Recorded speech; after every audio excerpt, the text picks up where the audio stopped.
बिस्मिल्लाहिर्रहमानिर्रहीम बिस्मिल्लाहिर्रहमानिर्रहीम अस्सलाम वालेकुम सामीन, वेलकम ए न्यू वीडियो। सामीन, नवंबर 2024 का आगाज़ हो चुका है। सच कहते हैं कि आप सबसे ज़्यादा जिस बला से डरते हैं सबसे पहले आपका सामना उसी बला से होता है। सामीन, पाकिस्तानी सियासत में उतार चढ़ाव तो मामूल का काम है, लेकिन हर गवर्नमेंट में एक महीना होता है जो उसके लिए सितम क़यामत सुगरा से कम नहीं होता। सामीन, इमरान खान साहब की गवर्नमेंट के लिए अप्रैल 2022 का महीना किसी क़यामत से कम नहीं था, उनके लिए सितमगार था, उनकी हुकूमत चली गई। सामीन, आज की लेटेस्ट अपडेट मैं आपको बताने जा रहा हूँ वो ये है कि इस हुकूमत के लिए नवंबर का महीना सितमगार क्यों है, क़यामत से कम क्यों नहीं है। तो चलिए सामीन, आज की अपडेट देता हूँ। सामीन, सबसे पहले नवंबर में एक समाअत होगी जो होगी 15 नवंबर को। सामीन, 15 नवंबर को इलेक्शन के ऊपर 8 फरवरी 2024 के इलेक्शन के ऊपर फुल कोर्ट इजलास बुलाया गया है। उसमें सामीन इस इलेक्शन के ऊपर बेज़ाब्तगियाँ, धांधलियाँ और सब चीज़ें देखी जाएंगी, उनको देखा जाएगा, धांधली के तमाम केसें सुने जाएंगे और फुल कोर्ट इलेक्शन के ऊपर ऐसा समझे कि फुल कोर्ट इजलास बुलाया गया 15 नवंबर को। सामीन, सच कहते हैं जिस बला से आप सबसे ज़्यादा डरते हैं उसी से आपका सबसे पहले सामना होता है।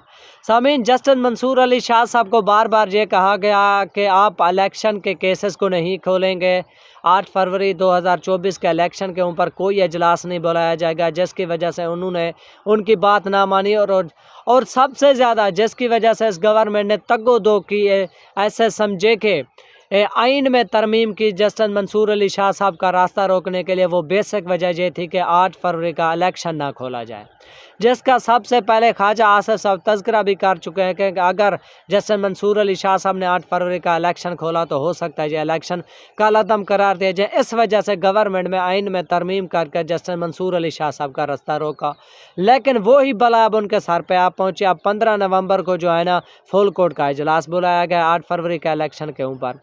सामीन, दूसरी अपडेट यह है कि 19 नवंबर 2024 को जस्टिस अतर मिनल्ला की सरबराही में कमरा नंबर 4 में इमरान खान साहब के 12 केसेस जो 9 मई के ऊपर बने उनकी समाअत होगी।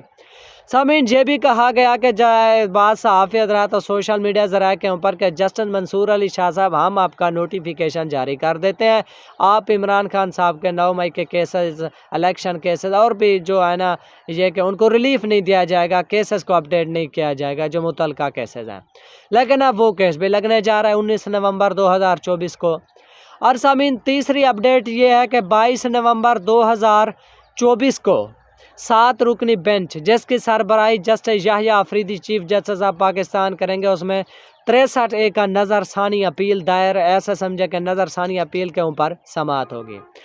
सामीन, बेईमानी का रास्ता खोलने वाले काजी फायज़ ईसा और उसके बाद जो है ना जस्टिस बंदियाल के, ऐसा समझे कि कानून में शक में आइन में तब्दीली करने वाले फ़ायज़ ईसा ने जो 63A नज़रसानी केस का फैसला था उसे रिवर्स किया था कि कोई कैंडिडेट अपने सरबराह की मर्ज़ी के ख़िलाफ़ वोट दे सकता है। अब उसको रिवर्स करने के लिए उसके ऊपर नज़रसानी अपील का जो केस है वो भी 22 नवंबर को होने जा रहा है। 7 रुकनी बेंच जस्टिस अतर, ऐसे समझे कि जस्टिस याहिया अफरीदी के सरबराही में समाअत करेगा।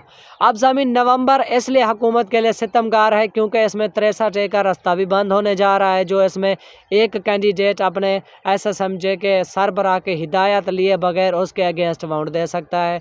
8 फरवरी का जो इलेक्शन था वो भी खुलने जा रहा है क्योंकि उसके ऊपर समाअत है, तो मुख्तलिफ तरह के उसके ऊपर भी बयानात आएंगे और उसके ऊपर तहरीरी हुक्मनामा भी आर्डर भी पास किया जाएगा। और उसके बाद इमरान खान साहब के केसेस भी जो उसमें ऐसे समझे कि अपटेक किए जाएंगे, तो इस वजह से नवंबर हुकूमत के लिए बहुत ज़्यादा सितमगार होने जा रहा है।